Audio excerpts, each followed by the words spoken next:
يستجوب الرجل بعد إلقاء القبض عليه لينهال عليه بعدها أحد الأفراد الأمن بالركل والضرب.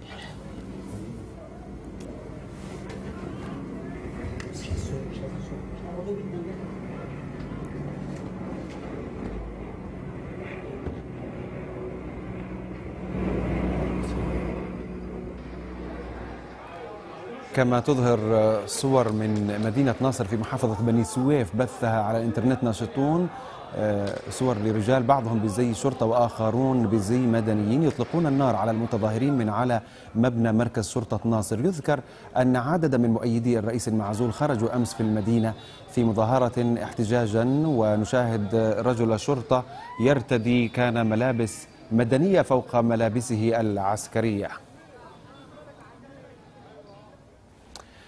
دعت جماعة الإخوان المسلمين إلى مظاهرات اليوم الجمعة في القاهرة تحت عنوان جمعة الغضب، وذلك بعد صلاة الجمعة، على أن يجتمع المتظاهرون في